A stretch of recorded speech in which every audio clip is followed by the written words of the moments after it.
Assalamualaikum warahmatullahi wabarakatuh. Alhamdulillahirabbil alamin.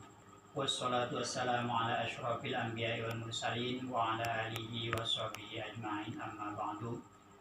Bapak dan Ibu guru beserta peserta didik yang berbahagia. Pertama-tama marilah sama-sama kita ucapkan alhamdulillah sebagai ungkapan rasa syukur kita kehadirat Allah. Salawat dan salam marilah sama-sama kita kirimkan kepada junjungan kita Nabi besar Muhammad sallallahu alaihi wasallam dengan lafaz Allahumma shalli wa sallim wa barik ala sayyidina Muhammad wa ala ali sayyidina Muhammad. Allahumma shalli wa sallim wa barik alaihi. Bapak dan Ibu yang berbahagia, pada kesempatan ini saya akan menyampaikan tutorial modul peserta didik pendidikan agama Islam dan budi pekerti membentuk karakter pemuda-pemudi Islami. Untuk kita ketahui bahwa modul ini terdiri dari 14 LK. Masing-masing LK di sana dicantumkan gambaran materi secara umum, kemudian langsung diberikan penugasan. Kita langsung menuju ke LK1. Untuk LK1 ini adalah melafal atau membaca huruf hijaiyah sesuai dengan ketentuan. Penugasannya, masukkan seluruh huruf hijaiyah di setiap kolom yang ada titik-titik ini. Kemudian praktikkan dengan pasif bacaan huruf hijaiyah sesuai dengan ketentuan yang ada. Sebagai contoh, ini huruf hijaiyah, kita masukkan ke sini. Ini ketentuan harokat fathah atau harokat di atas.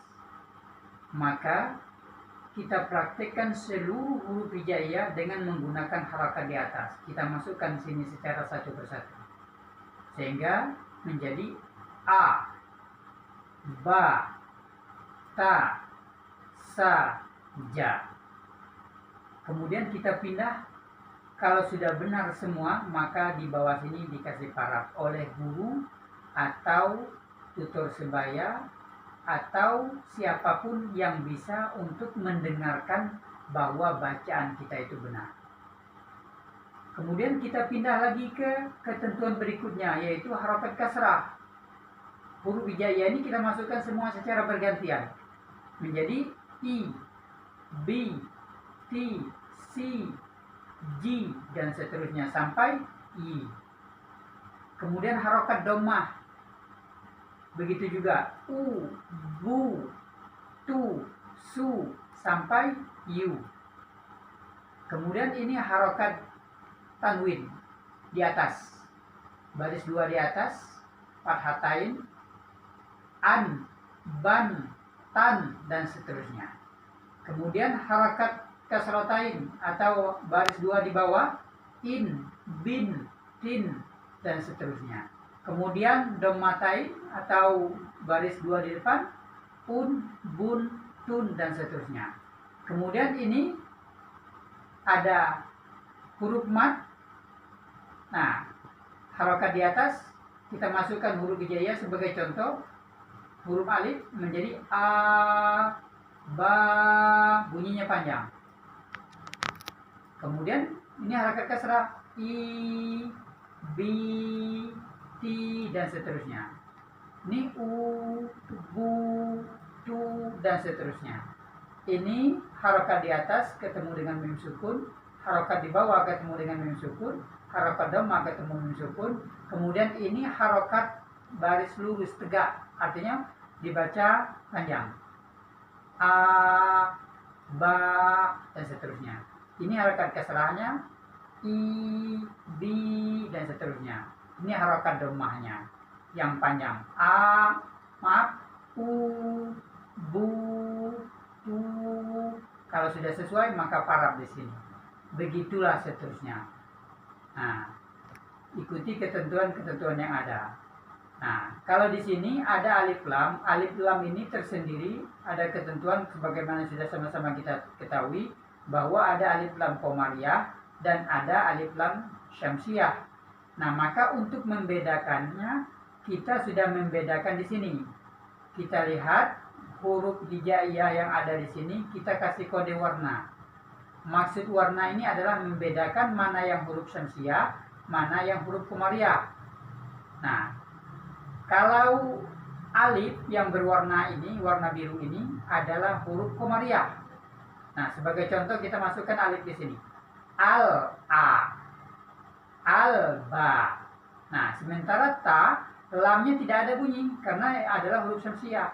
At-ta. Sa juga begitu, huruf syamsiyah. Asya, dan seterusnya. Nah, lihat patokan di sini, yang berwarna biru adalah huruf qamariyah, yang berwarna hitam adalah huruf syamsiyah. Kemudian ini ketika kita berhenti berharakat di atas maka dibaca 1. Kemudian ketika berhenti di ujung ayat menjadi in, bin, begini, un, bun, tun, sampai yun. Nah, kemudian lafaz Allah. Nah, kita isi di sini semua huruf hijaiyah. Allah, ballah, tallah, sampai semuanya kita masukkan. Ya Allah. Kemudian ini harakat kasrah. Illa, billah, tillah, sampai yillah. Kemudian harakat dhamma. Allah, bullah, tullah, sudah benar semua sesuai dengan ketentuan yang ada. Kasihlah parab di sini. Ini menunjukkan kalau di parab di sini bahwa bacaan ini sudah benar. Kalau di parabnya di sini berarti bacaan yang ini sudah benar semua. Kemudian kita lanjutkan ke LK2. LK2 adalah kita membaca mafatihus suwar, awal-awal surah. Nah, ini ketentuan-ketentuan yang ada. A'udzubillahi minasyaitonirrajim. Bismillahirrahmanirrahim. Shad, Yasin, Qasim, Mim, Qasim, Toha, Alif, Lam, Mim, Ro, Alif, Lam, Mim, Alif, Lam, Ro, Ha, Mim, Nun, Alif, Lam, Mim, Shad, Kaf, Ha, Ya, Ain, Shad, Ain, Sin, Qaf. Kita pindah kepada LK3. Untuk LK3 ini adalah menulis. Nah, kita menulis huruf hijaiyah sama dengan penugasan di atas. Kita isi titik-titik ini dengan huruf hijaiyah. Kalau tanda silang ini berarti huruf hijaiyah yang bernama alif tidak ada di awal, juga tidak ada di tengah. Yang ada hanya di akhir. Nah, ketika posisi di akhir seperti ini, masukkan semua huruf hijaiyah yang ada. Mulai dari alif, ba, ta, sa, dan seterusnya. Sebagai contoh alif. A, ba, ta, sa, begitulah seterusnya sampai ya, begitu juga lah yang lainnya. Kemudian kita menuju kepada LK4. Nah, untuk LK4 ketentuan-ketentuan yang ada adalah kita melafalkan huruf hijaiyah yang berharakat fathah atau kasrah atau dhammah dengan menerapkan ketentuan ilmu tajwid yang berkenaan dengan nun mati atau tanwin. Nah, di sini huruf hijaiyah ketentuannya sudah ada, ikuti perintahnya. Di sini ada harokat di atas, harokat kasrah, dan harokat dhammah. Nah, nanti huruf hijaiyah apabila ketemu, ya apabila ada nun mati atau tanwin ketemu dengan huruf hijaiyah, nah maka bacaannya sudah ada di sini. Nah, sebagai contoh, huruf hijaiyah ya kita gunakan alif. Tanwin, ada tanwin atau nun mati ketemu dengan huruf hijaiyah alif, maka bacanya izhar. Sebagai contoh, an a, jelas bunyi nunnya, an a. Kemudian ini lagi ban a, tan a, san a, jan a. Sudah benar ketentuan izharnya secara tajwid, maka paraflah di sini. Begitu juga dengan yang berikutnya, nun mati ketemu dengan ba, hukumnya iqlab. Nah, jadi amba, bamba, nunnya diganti dengan mim. Iqlab itu artinya bertukar, ya. Bunyi nun mati ditukarkan menjadi bunyi mim. Tamba, samba, begitulah seterusnya sampai yamba. Kalau sudah benar, maka paraflah di sini dan seterusnya. Berikutnya LK5. Untuk LK5 ini mim mati ketemu dengan huruf hijaiyah. Nah, maka ketentuan bacaannya adalah atau hukum bacaannya izhar syafawi. Am a, izhar, jelas bunyi mimnya. Kemudian ini ikhfa syafawi. Nah, amba, bamba, bamba, dan seterusnya. Yang jelas ikuti sesuai dengan ketentuan yang ada dari alif sampai ya. Kemudian kita pindah kepada LK6. Untuk LK6 ini adalah ketentuan yang berlaku pada huruf mim dan nun, yang mana pada huruf mim dan nun ini ada tasdidnya, maka kita bacakan dengan gunnah atau dengung. Nah, amma, anna, kemudian ini lagi bamma, banna, benar baru diparaf di sini. Begitu juga yang keduanya, ini dan seterusnya sampai ya. Nah, dengan harapan dengan banyaknya kita sering mengulang-ulang ini, kita bisa lebih fasih dalam hal membaca Al-Quran. Kita lanjut dengan LK07. Untuk LK07 ini adalah tanda-tanda wakaf. Di dalam Al-Quran itu ada beberapa tanda wakaf, antara lain ini. Ada kode mim, artinya wakaf lazim, simbolnya mim. Nah, maka ya urayanya diharuskan berhenti. Ketika kita bertemu tanda simbolnya mim, maka di bacaan itu harus berhenti. Nah, dan seterusnya. Kita sesuaikan dengan ketentuan. Kemudian pindah kepada LK8. Untuk LK8 ini adalah tentang surah-surah pendek. Nah, untuk surah-surah pendek ini, supaya kita bisa menguasai beberapa surah yang ditawarkan di sini, maka guru mendengar anak atau peserta didik membaca surah-surah mana saja yang dia hafal.